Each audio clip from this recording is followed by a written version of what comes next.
Doutora Kate, eu agradeço a sua gentileza de estar aqui no estúdio. Nós estamos ao vivo aqui por diferentes plataformas. Eu que agradeço. Eu acho que é a hora da gente levar informação de qualidade para o nosso ouvinte. Então, como foi o mito no século passado o cigarro, né, o grande mal relacionado ao câncer, e que ele demorou, né, a ser divulgado, né, todas as doenças que o cigarro causava, acontece nesse século a questão da obesidade. Então, hoje em dia, a obesidade é a maior causa evitável de câncer, ultrapassando o cigarro. Então, é muito do que a gente fala, do que a gente vai comentar, né, do que é mito e verdade, é relacionado ao que faz ganhar o peso. Então, quer dizer, essa vida moderna, com tantos que a gente acaba consumindo no nosso dia, alimentos comprovadamente cancerígenos, né? A saber, né? A gente tem que saber. Uhum. Então, são os ultraprocessados, né? Esses alimentos muito industrializados, os embutidos, os queimados, sabe? Esse queimadinho do cigarro, aquilo tem o catrão, faz mal. Tipo churrasco? Exato. Os próprios pão, todo o queimado. Então, os salgados, né? Esse bacalhau, o charque, essas coisas, essa carne de sol. Então, você veja bem, na Noruega, eles exportam o bacalhau salgado aqui para o Brasil, principalmente, Portugal. Lá, eles não consomem o bacalhau salgado. Eles consomem o bacalhau fresco. Então, a gente chega lá, cadê o bacalhau? Não tem bacalhau, entendeu? Então, assim, eles já estão numa parte de uma informação muito maior. Então, a gente carece de muita informação do que realmente causa câncer e do que evita o câncer. E coisas do dia a dia, a gente parece, às vezes, coisas tão simplesinhas. Vou dar um exemplo. Micro-ondas. Boa. Micro-ondas não causa câncer, né? Ele aquece o alimento. Ele solta radiações ali de que vão aquecer. Ele tem toda uma vedação para aquela radiação não sair. O problema do micro-ondas é você esquentar o alimento com plástico. O plástico, ele libera acroleína, que é tóxico para as nossas mucosas, nosso aparelho digestivo, e causa câncer. E aí você vê nos trabalhos de hoje em dia, todo mundo trabalhando, leva sua marmitinha de tapoezinho, fica com preguiça de passar para o prato, porque teve que lavar duas coisas, e come, esquenta e come naquilo. E isso faz todo dia. Entendeu? Então, mesmo o plástico, com todas aquelas novas regras, era do bifenol, não era? É o bisfenol. Bisfenol, isso? Não, não tem mais, né? Aquilo, o grande problema era da mamadeira. E aí, mas isso continua. Porque no dia a dia, então, o plástico que a gente esquenta tem outros elementos, não é só o bifenol. Olha... E a mamadeira também, você não deve aquecer em micro-ondas mamadeira de plástico. Você tem que usar mamadeira de vidro. Tirou esse, mas tem outras toxinas. Outra coisa, micro-ondas, ele não aquece o alimento de uma maneira homogênea. Você vê que sua comida fica uma partezinha mais quente, outra mais fria. O leite do bebê, a mesma coisa. Então, ele não esquenta homogeneamente, ele pode queimar a boca do bebê, você achando que está numa temperatura ideal, né? Tirando esse problema, lógico. Então, assim, vamos falar outra coisa aqui, que é do nosso dia a dia. O alumínio. Tá? O alumínio das panelas. Uhum. É do conhecimento popular, um bebê nasce, ninguém faz comida do bebê em panela de alumínio. Aquele, lembra do ágate e a panelinha. Agora é cerâmica. Né? A panelinha do bebê sempre foi diferente. Uhum. Mas aí a gente fica adulto e continua e come. Olha que contrassenso, não tem é uma maluquice isso. Porque a gente sabe sem saber que sabe, e não utiliza essas regras para a vida toda. Então, assim, as panelas de alumínio, elas não são ideais para cozinhar. O gás que é adicionado às bebidas, ela vem com alumínio. Por quê? Você pode ler lá no rótulo, não tem alumínio, água da fonte e tal, no alumínio, mas na hora de gaseificar artificialmente, aquela máquina, ela é de alumínio, ela injeta alumínio na bebida. Água com gás? Qualquer coisa que tenha os gás refrigerantes também. Lógico, artificial. A água que você for consumir com gás tem que ser gaseificada naturalmente da fonte, que aí essa não tem alumínio. Então, a gente usa muito alumínio para proteger os alimentos, as próprias panelas, né? E aquele teflon que você tem dentro da panela, e quando você vê, a panela já está toda no alumínio, e para onde que foi todo aquele preto? A gente comeu aquilo. A gente comeu aquilo. E aquilo é altamente tóxico. Porque, Tem mercúrio. de fato, né, o próprio mexer, né, do ato de cozinhar, ele vai descamando, né? Vai descamando. E a gente Joga vai, fora, aquilo, descarta aquilo. aos pouquinhos tá indo tudo para a nossa comida. Então, a gente, assim, a vida moderna, ela nos trouxe muita qualidade de vida, muita melhoria. Você vê que nós aumentamos a expectativa de vida, né? Hoje a gente está em torno de 80, na Idade Média era 40. Não aparecia quase câncer. Por quê? Porque as pessoas morriam antes de infecção, de outras doenças do coração, até a década de 60. Hoje, né, com a saúde, né, com os cuidados, com a atenção, a expectativa de vida é maior. Você tem doenças e riscos que você não tinha problema antes. Verdade. Você entendeu? Os jovens. Esse é um dos maiores problemas da atualidade. Por quê? Os jovens parecem que emburreceram. Porque eles querem, da natureza, né, da juventude, riscos, novidades. Então, assim, o cigarro já tinha virado fora da moda. Fumar não era mais uma coisa legal. Você via uma pessoa fumando, principalmente o jovem, nossa... Era julgado. Exato. Praça pública. Isso. E diminuiu o tabagismo, né? Até o governo brasileiro foi um dos pioneiros, né? Com o programa de educação, de proibir propaganda de cigarro, de não vincular cigarro à saúde. Foi copiado até esse modelo aqui em outros países. A gente diminuiu o tabagismo no mundo inteiro, com exceção, né, do leste europeu. E isso vinha que era uma maravilha até que inventaram o cigarro eletrônico. E cada vez você vê mais jovens. E eles sabem que faz mal. E eles fumam. Então, assim, não dá para entender.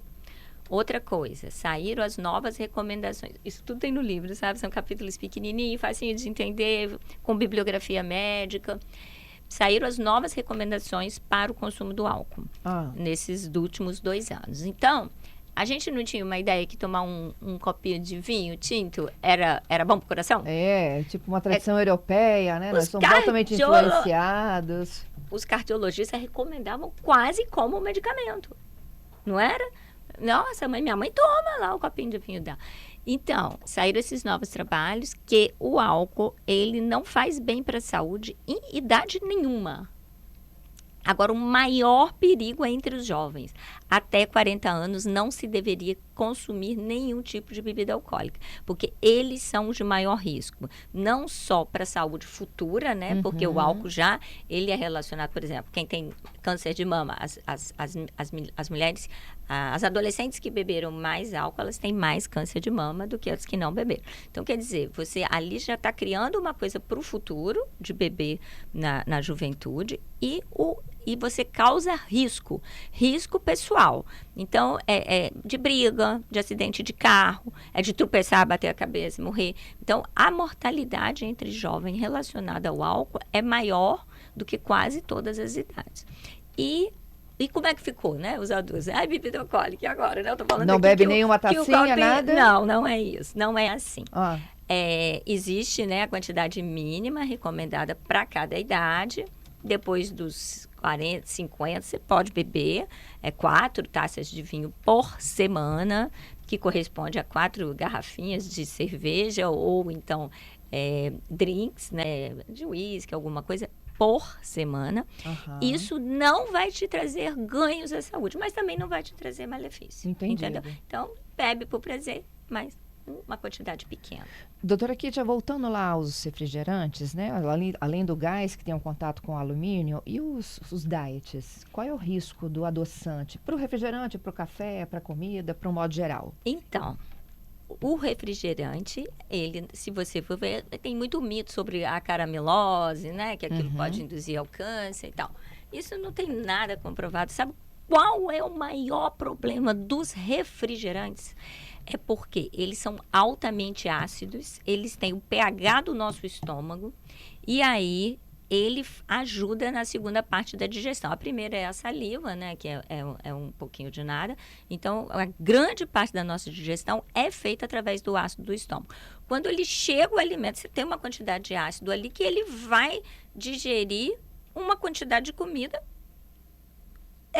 que tem um limite. Agora, se você toma um refrigerante, ele age como se fosse o ácido, então você consegue comer mais. Pensa você comendo lá um sanduichão ou uma pizza. Se você come 2 pedacinhos, agora tome um refrigerante. Você aguenta comer 4, 6, entendeu? Então, o refrigerante, ele leva principalmente... Aí pode ser o diet. Não estou falando da doce do refrigerante. Isso engorda, mas ele te engorda. Você está tomando o doce ali, você vai aguentar comer menos outras coisas, entendeu? Faz parte das calorias da sua alimentação. Agora, ele te faz comer mais. Então, ele é cancerígeno por quê? Porque a obesidade, como eu já disse no início da nossa entrevista, é o nosso principal problema do século em relação ao câncer. E a várias outras doenças. Então, refrigerante causa câncer e todas as outras doenças relacionadas à obesidade, infarto, derrame, apneia de sono, né? Você vê a quantidade de gente usando CPAP aí hoje, é um horror isso. A participação dos nossos ouvintes, né? O Hélio está dizendo hoje, o maior risco para o câncer é o sedentarismo, concorda? É um deles, né? Então, por exemplo, quando você quer, né? Eu estou acima do peso, eu quero ter uma vida saudável.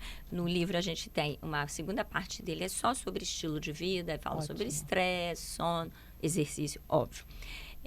Então, quando você quer perder peso, a atividade física, ela contribui em apenas 20%. Quem te faz emagrecer é realmente a restrição de calorias ingeridas. Por outro lado, há um ganho não contabilizado. Por quê? Porque o exercício, ele te estimula a continuar fazendo a dieta, porque ele libera os antidepressivos naturais.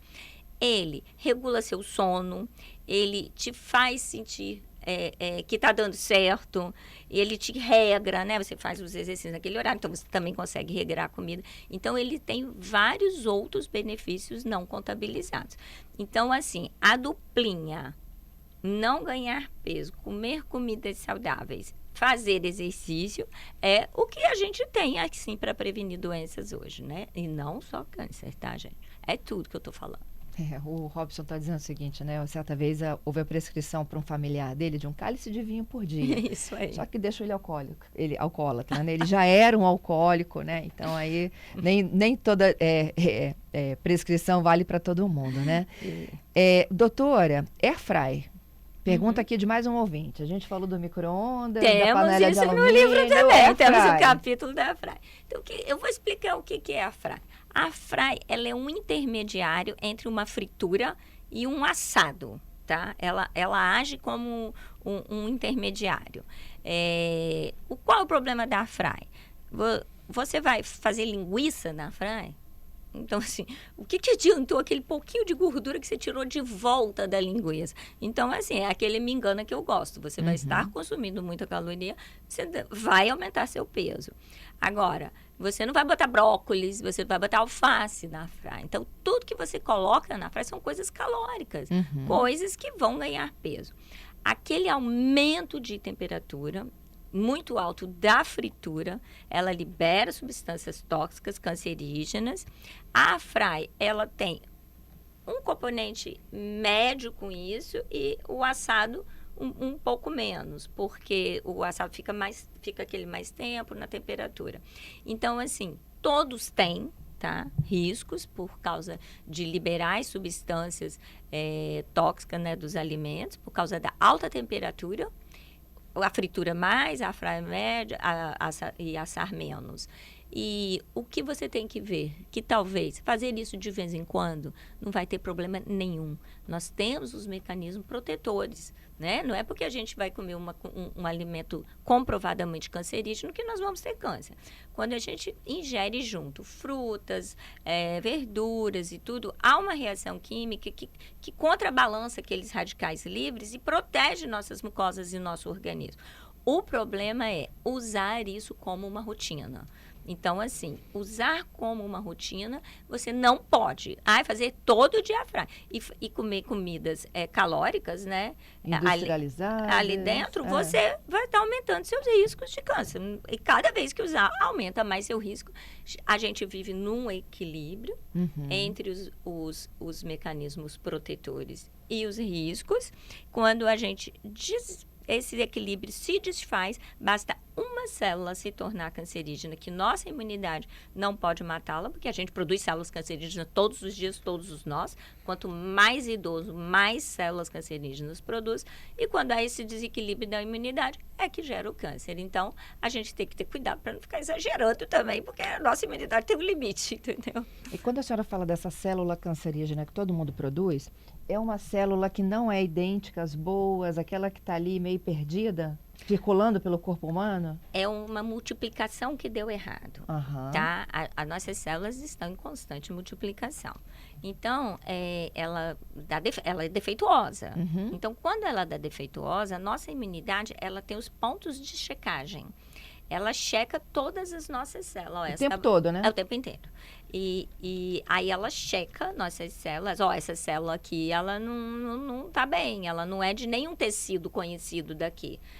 A imunidade mata a célula. É aquele soldadinho, né? Que vai lá e destrói. Inclusive, uma coisa bem interessante, que aí já é da parte do tratamento, que é a terceira parte do livro, que a gente fala sobre dicas, né?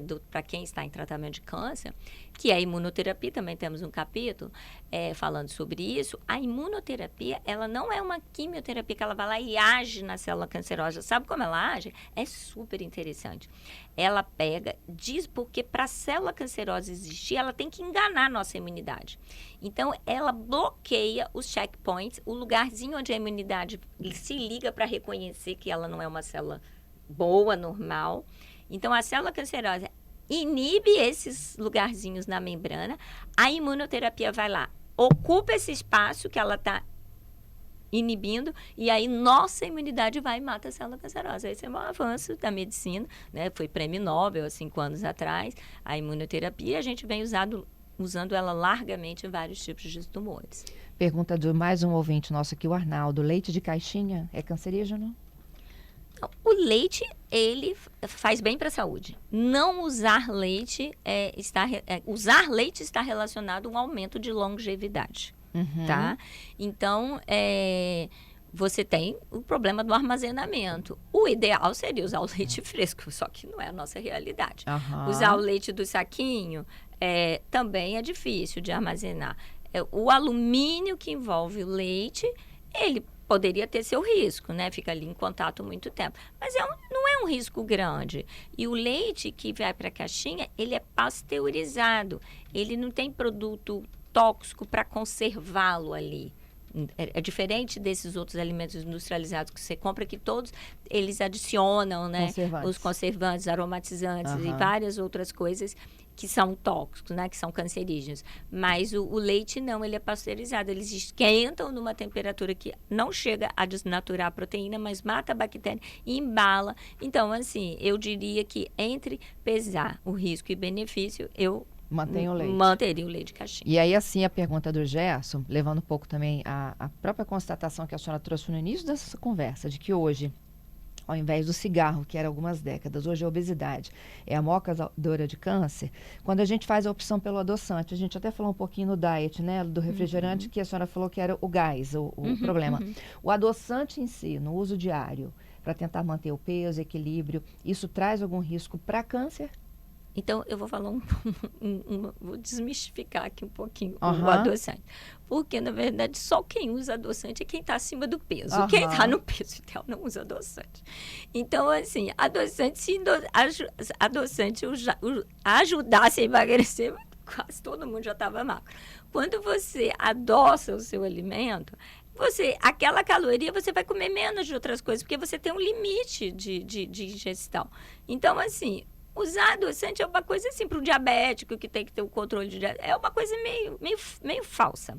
Existe uma guerra entre os adoçantes, uma guerra comercial, que eles falam que um adoçante pode dar problema de retina, cegueira, aí o outro fala que é a outra marca que pode. Isso é desconhecido, tá? Então, não se sabe exatamente o malefício de um adoçante. O fato é que eu não usaria adoçante. Os sucos, por exemplo, suco, você adoça, o que você adoça? Você adoça suco. O suco da fruta, ele não deveria ser adoçado. A gente deveria acostumar a criança, desde cedo, a não adoçar o leite, a não adoçar o suco. Isso já é agora, hoje os pediatras já estão orientando. Então, você não adoça. Café. você tem que acostumar a tomar café sem açúcar, né? Coloca cravo, coloca anis, canela em pau.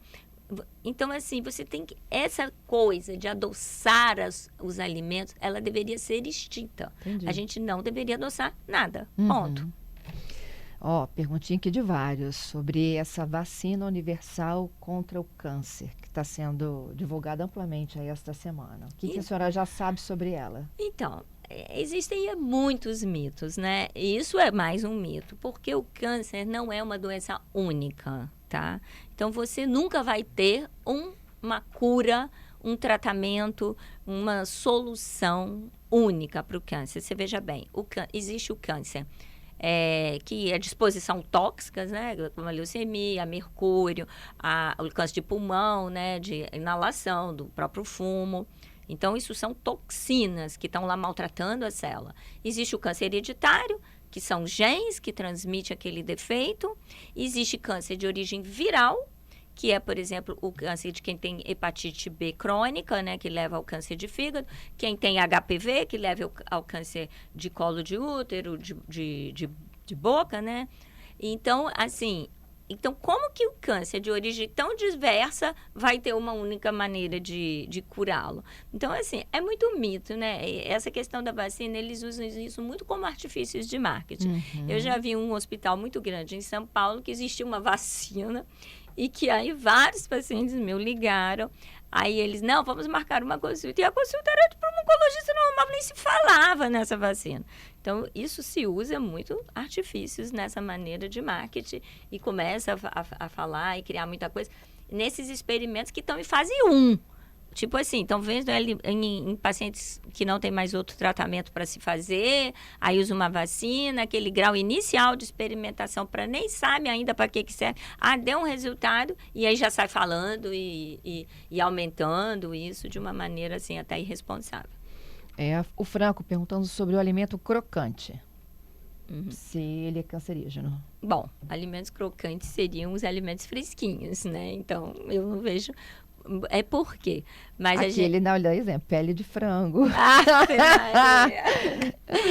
Então, a pele de frango é onde fica a gordura do frango. Uhum. Se você estiver fazendo bastante exercício em dia com a sua saúde e com a sua alimentação, não tem problema nenhum comer pele de frango. Agora, quem quer perder peso, pelo amor de Deus, a pele de frango é a gordura. Tira a pele do frango.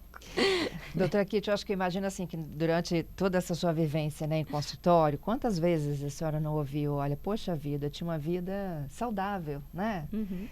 Sempre dormi cedo, pratiquei esporte, tive controle da minha saúde emocional e, enfim, estou com um exame aqui que confirma uma doença cancerígena. Uhum. Qual é a explicação para isso? A ciência diz o quê? Então, é muito comum, né? Você vê a pessoa acaba de aposentar, agora eu vou viajar, agora eu vou descansar, e aí, pá, vai para o consultório tratar de câncer. Então, por quê? Primeiro, uma coisa eu já falei, né? O maior risco de câncer é a idade, né? Que vai aumentando o número de multiplicação de defeitos celulares, de multiplicação, ao mesmo tempo que a imunidade vai diminuindo. A imunidade vai diminuindo porque se faz menos exercício, a alimentação muda, né? Então, são coisas que vêm junto, né? Mais depressão, né? Porque o estresse causa câncer.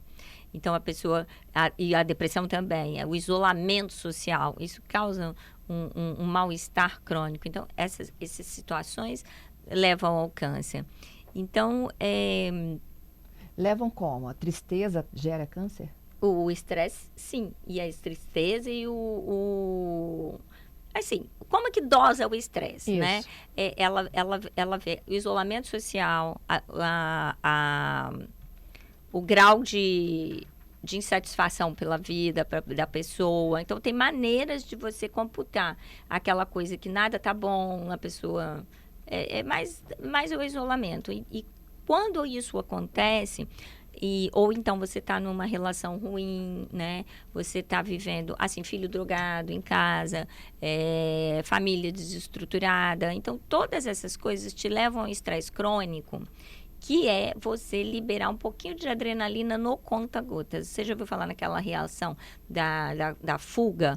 e quando um cachorro vai te morder, ou você corre ou você luta. Aham. Então, isso libera um alto nível de adrenalina. Agora, você pensa ela liberando todos os dias um pouquinho, né? Aquela sensação de solidão, de abandono do idoso, né? Da família, às vezes, não está visitando, não está vivendo. Todo dia você libera um pouquinho. A adrenalina é cancerígena, né? Então, isso te causa câncer, né? Adrenalina, noradrenalina, e não é o normal. Então, quer dizer, a idade é um fator de risco, o isolamento social, a depressão, né, esse estresse crônico é um fator de risco. Outras coisas, com a idade, você está pegando o resultado daquilo tudo de erradinho que nós falamos aqui, né? Tá chegando, a hora chega, um dia a hora chega. Infelizmente, essa hora tem chegado antes. É alarmante o número de câncer que a gente tem diagnosticado em jovens. Você vê a Preta Gil, ela faleceu com 50 anos. E isso é todo dia no consultório. Meninas de 35 anos, de 40 anos, com câncer de mama, assim, sem história familiar, não são nem câncer genético. E câncer genético, eles dão numa idade mais jovem. E aí, assim, as coisas mudaram. O câncer, a gente parou a ter um alto nível de... A gente agora tem um alto nível de suspeita, mesmo na pessoa jovem. Antigamente, nem ligava. Uma pessoa de 30, 40 anos, a pessoa não estava nem aí. Tem câncer, não. Assim como eu vou sair aqui da tristeza, né, da depressão, do isolamento social, para falar sobre a fé. A fé cura? A fé, a coisa mais importante. A fé ajuda muito nas pessoas que estão em tratamento e nos familiares que praticam a fé. Você vê dois tipos de família, aquela disfuncional, que ninguém tem religiosidade, que ninguém está ali... A gente não está nem falando de religião aqui, a gente está falando de fé, que é algo maior, né? Sim, sim. De acolher, de compaixão.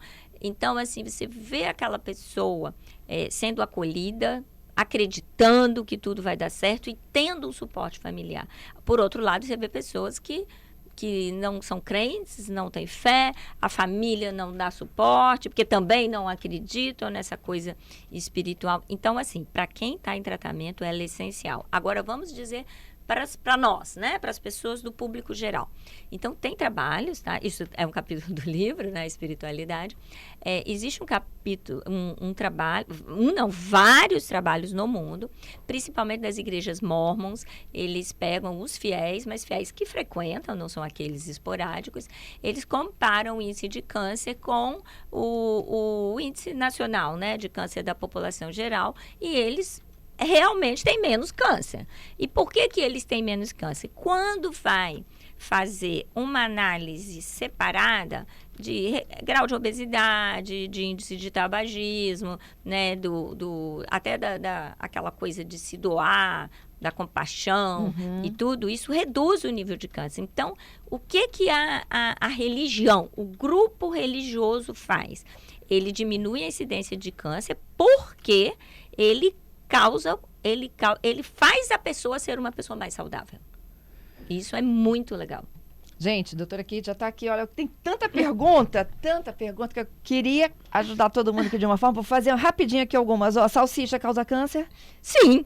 Sim. Estévia, mais particularmente ali, o adoçante estévia? Isso tem muito mito, não se sabe exatamente. Panela ideal que a senhora tem em casa. Como eu falei, a gente não deveria adoçar nada.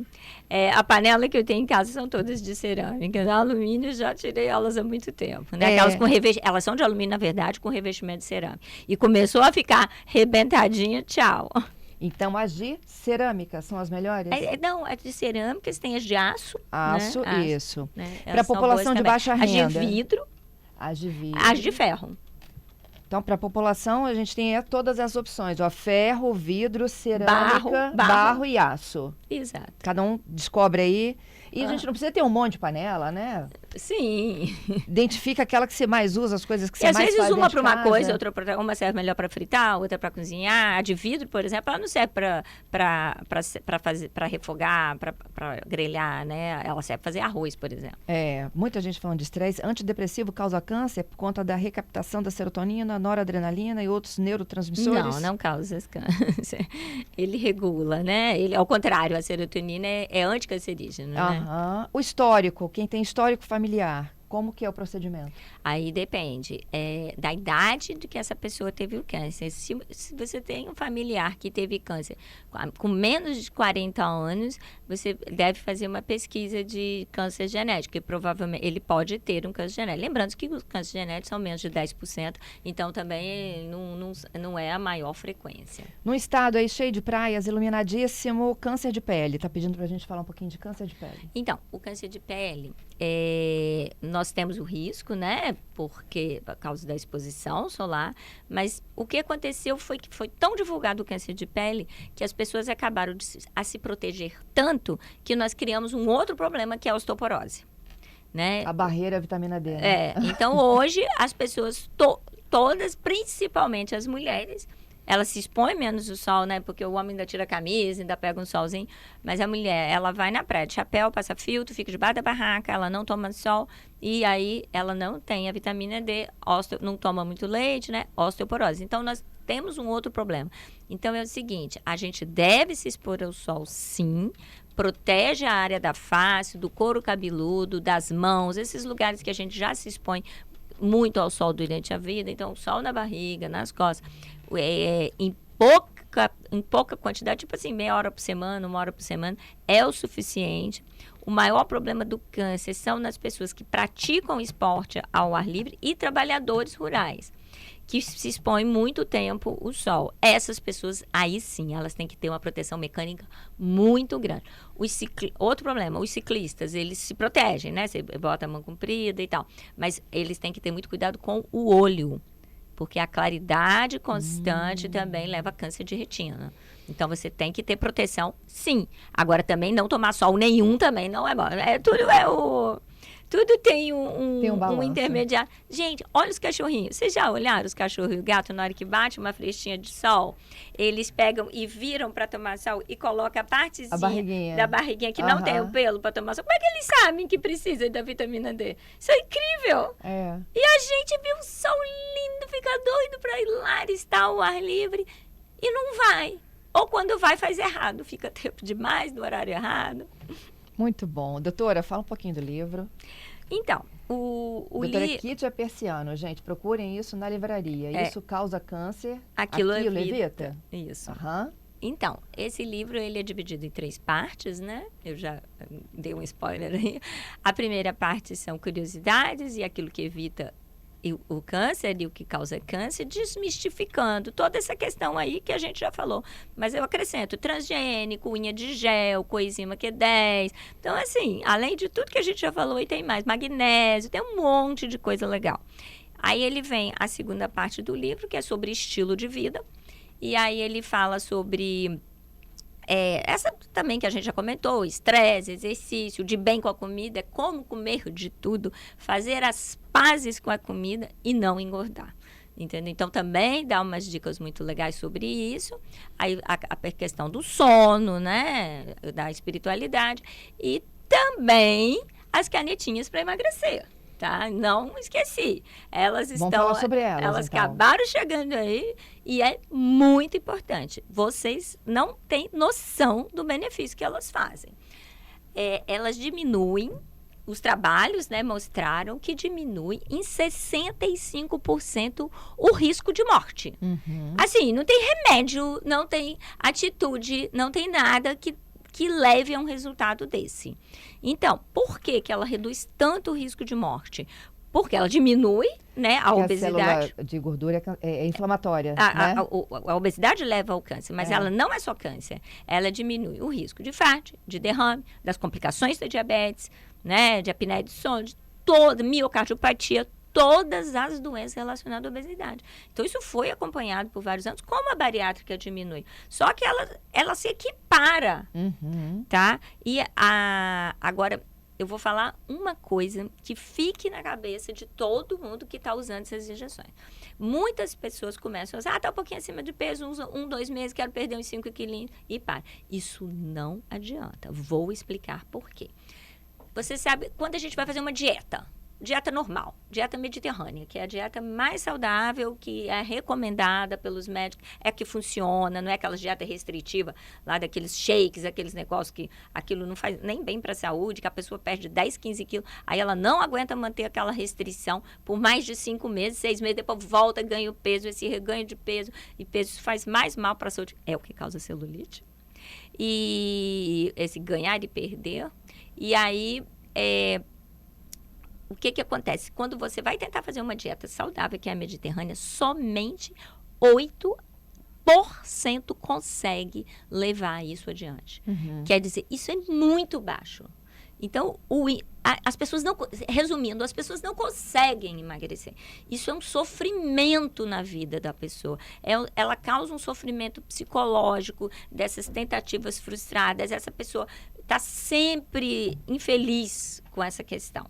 Essa que é a verdade. Ah, não, tá bem, não sei o quê, vamos aceitar, os manequins GGs, é bonita do mesmo jeito? É bonita do mesmo jeito, mas o que está acontecendo lá por dentro, entendeu?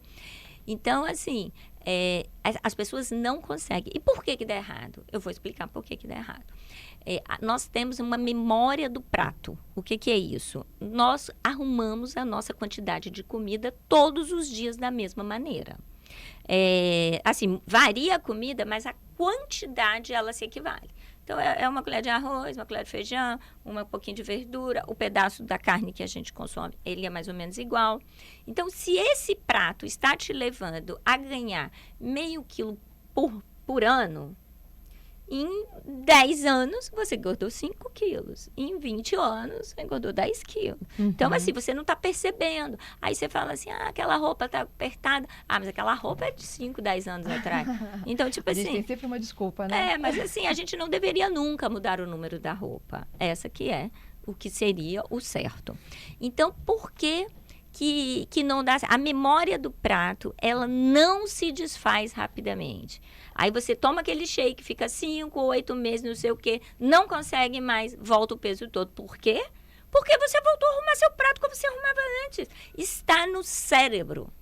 Aí você toma essa injeção lá, 2 meses, não sei o quê, perdeu lá os 5 quilos que queria e tal, parou. Não adiantou nada. A memória do seu prato está lá. Daqui a alguns outros meses, talvez mais, né? Um ano, vai estar o peso de volta. Você volta com 5. Então, assim, usou essa injeção ou escolheu qualquer tipo de dieta que funcionou, você tem que fazer ela no mínimo 10 meses. Por menos de 10 meses, você não muda a sua memória do prato. Aí você vai incrementar uma memória do prato de menos quantidade de comida. E aí, quando você parar, você já acostumou. O seu déficit calórico. Aí você vai comer menos e você não vai reganhar o peso. Entendeu? Entendi. Então, não se iluda.